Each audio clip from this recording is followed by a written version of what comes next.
NHS says it has had a fantastic response to an appeal from more donors for blood type O.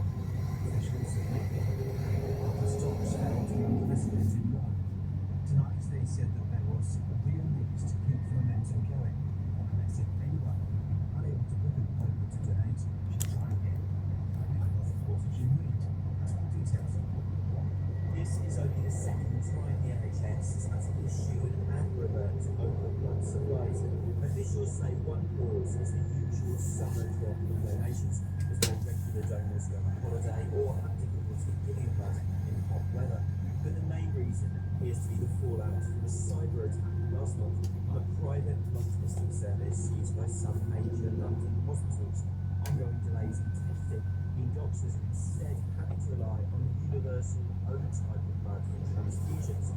That is putting pressure on the wider national system, with a stock of O negative blood, often used in emergencies, now running at just 1.6 days in England, well below the 6-day target.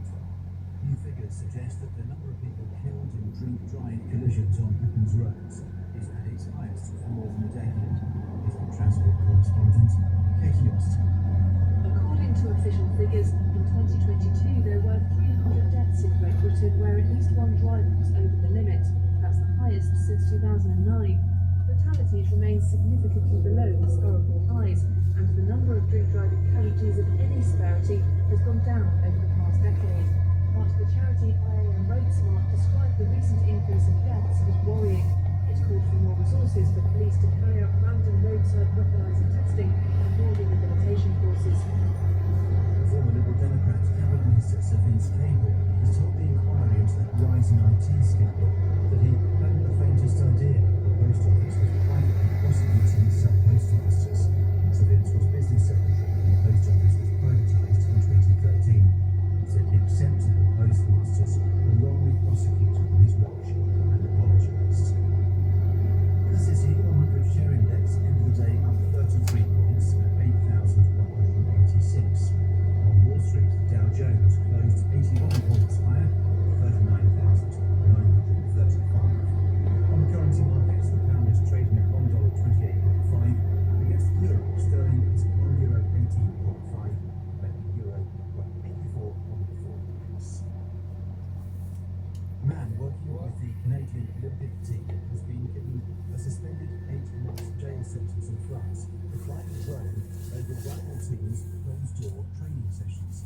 He's suspected of spying on the New Zealand women's football team. Canada, the reigning Olympic champions, came from behind to win 2-1 in their match against New Zealand this afternoon. Daniela reports. It was hardly the ideal start to Team Canada's campaign. An embarrassing drone spying scandal that seemed to fly in the face of Olympic values of friendship and fair play. Joseph Lombardi, said to be a non-accredited analyst working with the team, admitted using a drone in an urban area. That's forbidden without a license. The spying issue was not a judicial matter, but rather a sporting one, something that FIFA has opened a disciplinary investigation into. But the court also confiscated Mr. Lombardi's equipment and the footage. The Canadian Olympic Committee has sent him and the coaching assistant home. It said it was shocked by the events. For today's game, Canada's women's coach voluntarily withdrew, sitting out the opener. A team of favourites, the reigning Olympic champions, and 20 places above New Zealand in the world rankings. New Zealand scored first, prompting one women's football journalist to call it revenge of the Ferns. But the verdict was premature. Canada fought back to win 2-1. It might not be the end of things, though. Some unconfirmed reports suggest New Zealand football has asked FIFA not to award Canada points for the game. Its head has said the spying incidents could jeopardise the integrity of the entire tournament if not addressed urgently. Cricketing history has been made in Belfast, which is hosting Northern Ireland's first ever international test match. The game between Ireland and Zimbabwe is only the second to be played on the island of Ireland. The hosts won the toss and elected to bowl, but stumps on the first day at Stormont, Zimbabwe were all out to the 10. Now for the first look at the morning papers. The Daily Telegraph says the Chancellor is preparing to reveal £19 billion shortfall in public finances. The latest Rachel Reeves is laying the ground for an autumn tax road. The Guardian has the same story. quotes a Labour source accusing the former Chancellor Jeremy Hunt of presiding over a black hole and still campaigning for tax cuts. The RE says the Chancellor has been urged not to target tax relief on pensions to help address the shortfall. It says officials have called for a lower cap on the amount of relief claimed could hit 7 million savers by the next election. Hospitals have gone unchecked for 10 years, as the headline on the front of the Times. It says ministers have declared the NHS regulator, the Care Quality Commission, not fit for purpose following the interim review. The Daily Express leads on the reaction of Dame Esther Ransom to today's vote in the House of Lords on legalising assisted dying. It says Dame Esther, who has stage 4 cancer, thinks the vote brings hope of a dignified end on her own terms. Scientists studying chickens in France have found that they blush when they're scared or excited. The researchers are suggesting the discovery could be used to improve animal welfare in farming. Theo White. The scientists at the University of Tours chose 2 breeds of chicken known for their calmness around people. They then studied them in a range of scenarios, some stressful, such as being picked up, and some pleasing, for example being fed.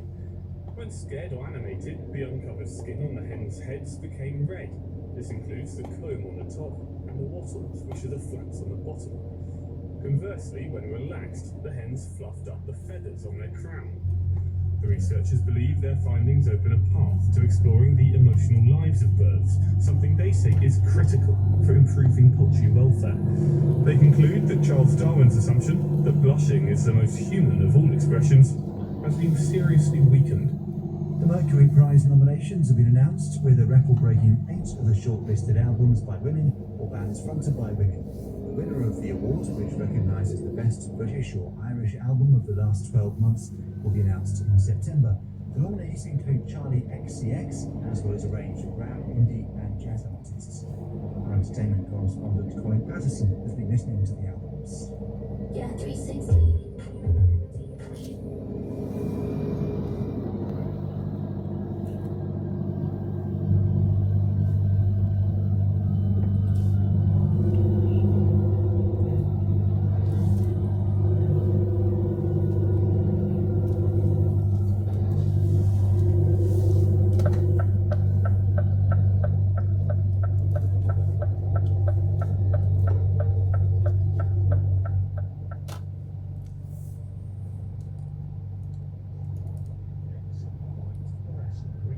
Charlie XCX's Brat album cover.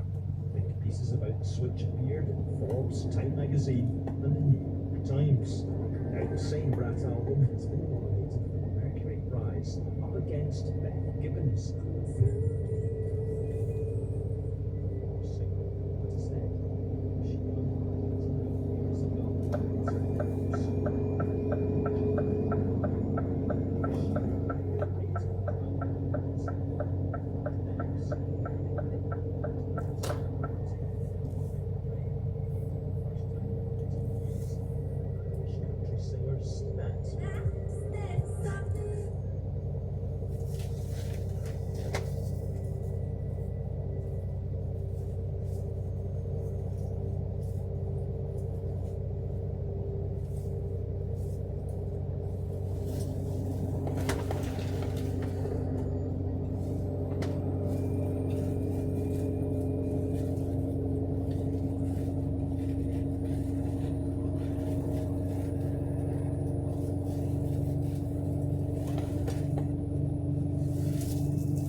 After 3 of the hottest days on record, the UN Secretary General Antonio Guterres has said action to tackle climate change is needed.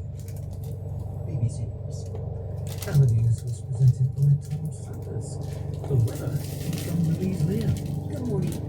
Thursday was humid and cloudy for most of us, and there was even some rain, some of it quite heavy and persistent at times.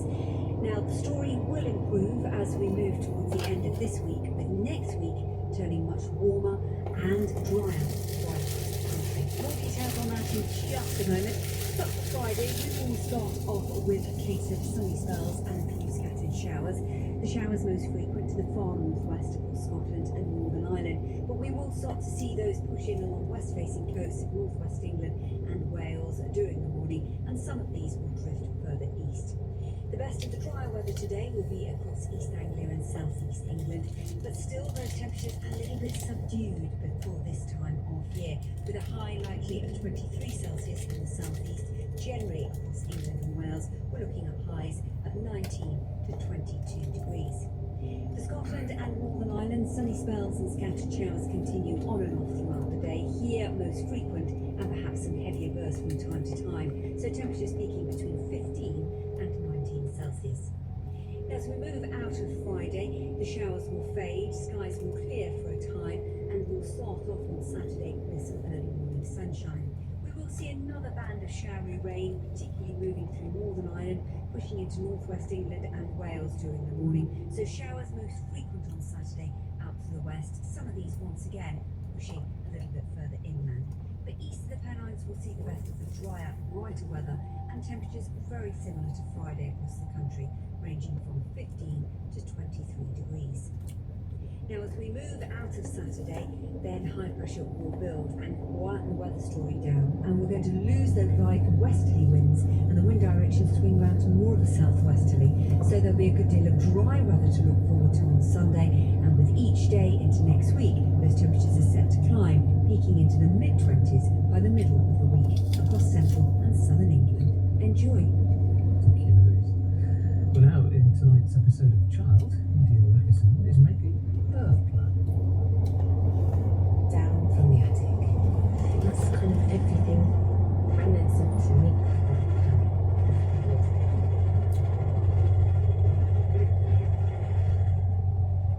Breast pump instructions. Lots of oils. I learned this quite a useful project where all my head could do was try and figure out what birth would be like. Do you remember this thing? I do remember seeing. This is this particular brand of these inflatable balls, I suppose, that you can put up your vagina and inflate in the lead up to birth. That's not where this goes. Oh. How is it like thinking about things and packing stuff and Endless things for endless things. worries? I mean, a lot of them are needs, and some of them are probably worries.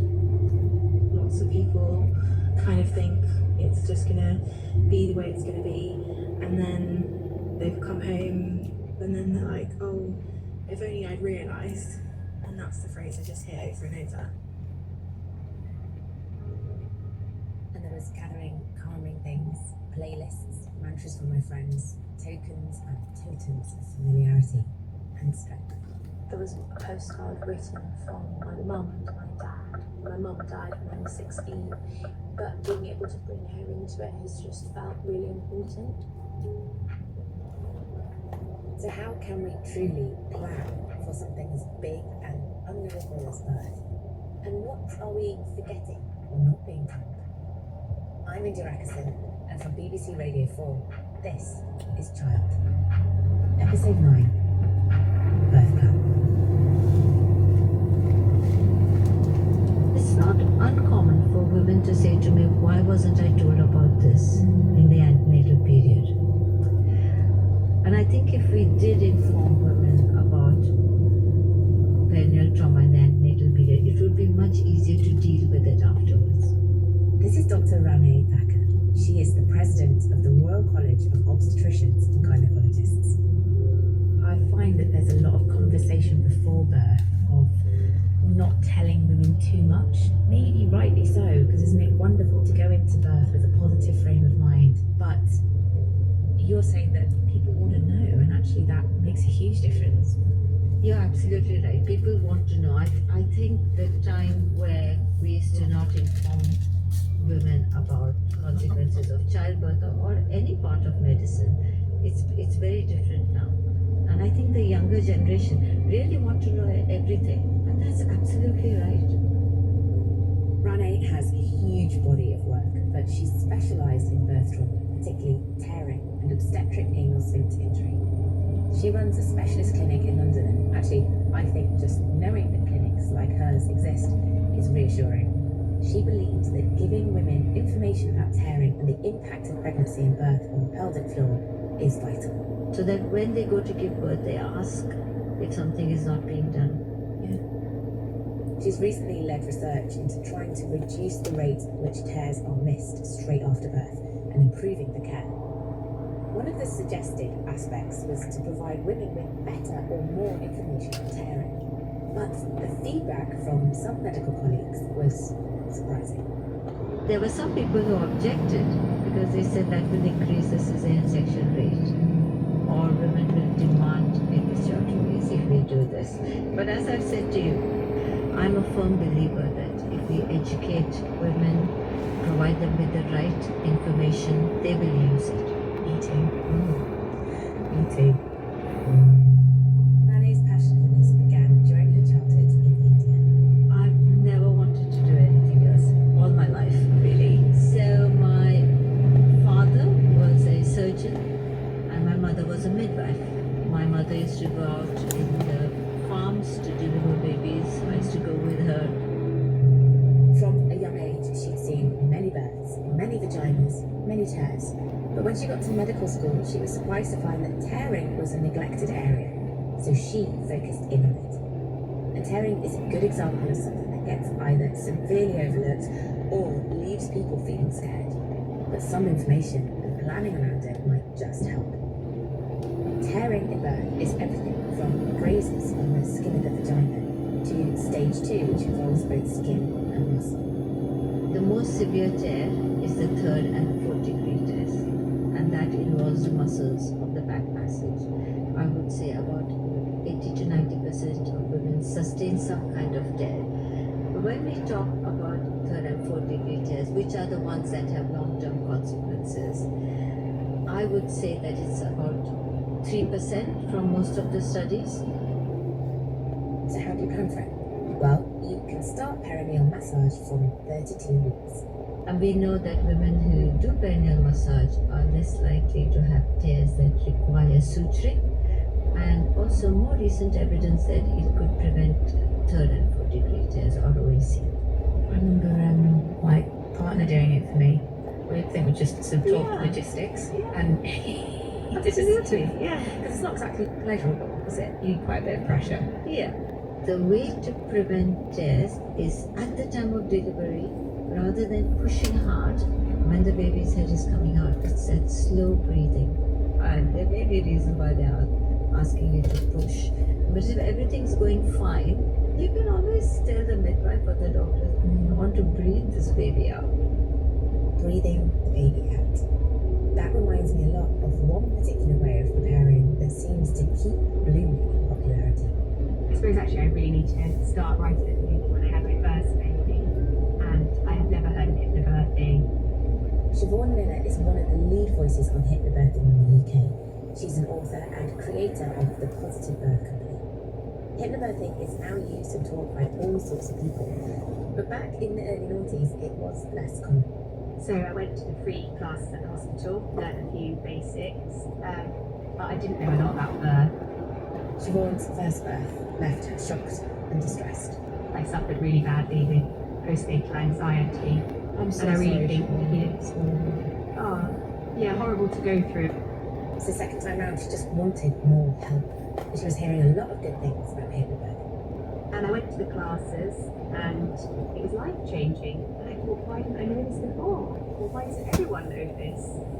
Hypnobirthing is a form of antenatal education that combines science and mindfulness. It looks at what's happening in the body and how that interacts with your state of mind. It teaches details about contractions, different birthing positions. It gets into the key hormones. If I'm relaxed, I produce oxytocin, and that's going to make the contractions more efficient. If I'm frightened and producing adrenaline, actually the opposite's happening. And so then I'm thinking, well, of course my birth didn't go straight forward the first time round. I was absolutely terrified. As well as tools and techniques for staying calm, it provides acronyms and information to encourage people to ask questions and actually understand what's going on. In my first birth kind of left me feeling incapable, and my second baby's birth made me feel like I could literally do anything. And that's the thing, isn't it? It's not just about how the steps or the process of labour goes, it's the emotions that leaves you with for years. 100%. Forever. I literally say that all the time. It's the feelings that you carry with you for the rest of your life. Because people can get fixated on how the baby's going to enter the world. And actually, over time, it doesn't really matter how your baby entered the world, but it's how you felt when you met your baby. Yeah.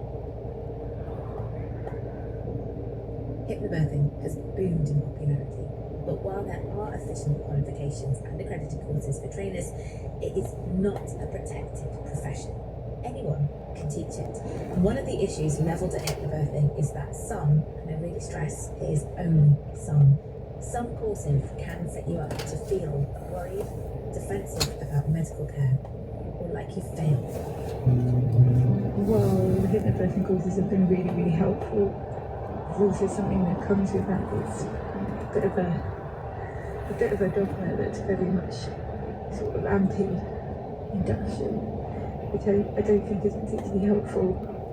You're going to go through the induction, but quite frankly, it's put the fear of God in me. The course I did felt really, really good at the time, and it gave me some amazing tools to stay really calm and to ask questions. But I do think at the very core of it, there was a message of your body was built to do this, you can do this.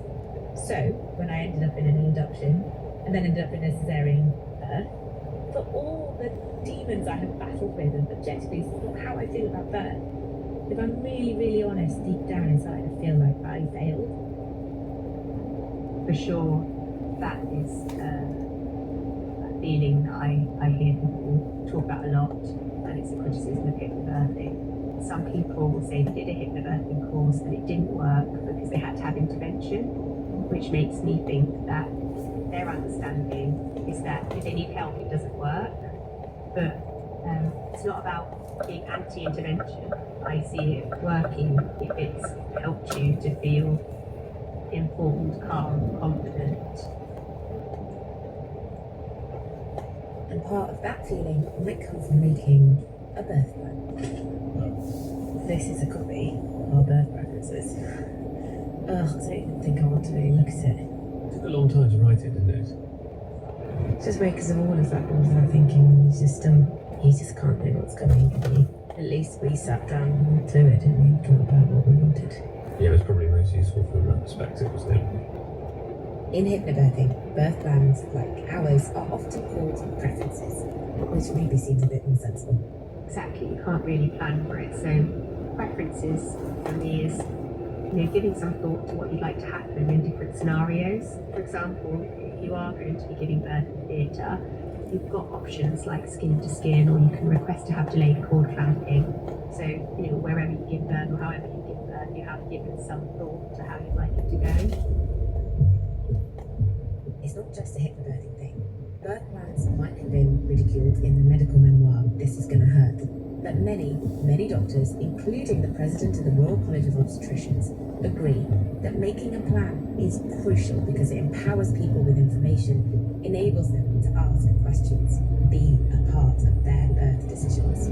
Of course, the experience of giving birth is all down to your preparation. So much is in the hands of people who care for you, and that is something we'll confront later in our episodes on birth. But before we go, another little thought on planning from child and adolescent psychotherapist Graham Music. Birth is a huge and often kind of overwhelming idea. How much time do you think we spend thinking about what comes immediately after and the actual baby that's about to arrive? Honest answer, nowhere near enough. And I understand, I'm not a woman, I don't have to give birth. But actually, in some ways, if we turn the question around, what we need before birth and for the birth is what we need after the birth. The birth process almost definitely will be much easier if you have good support around you, if you have people holding your hand, if you've got good stuff going on in your life, especially in relation to emotional human connection. That's exactly what you need and your baby needs postnatally.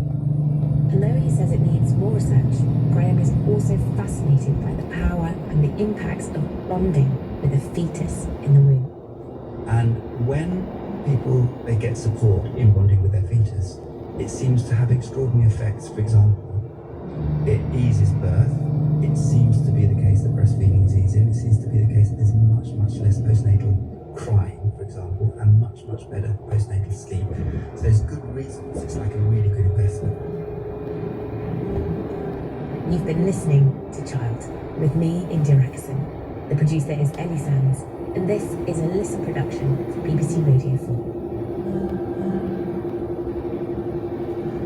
And you can hear more episodes of Child on BBC Sounds right now.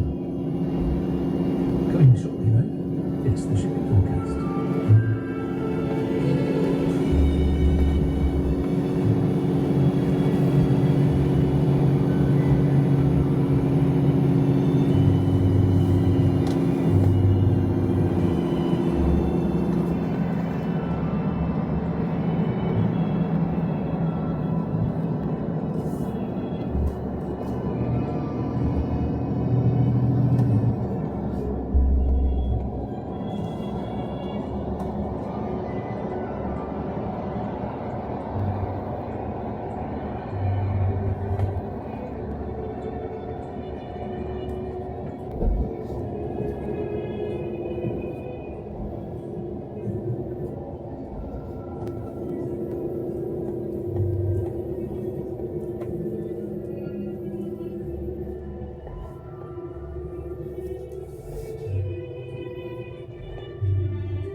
Synopsis at White to below.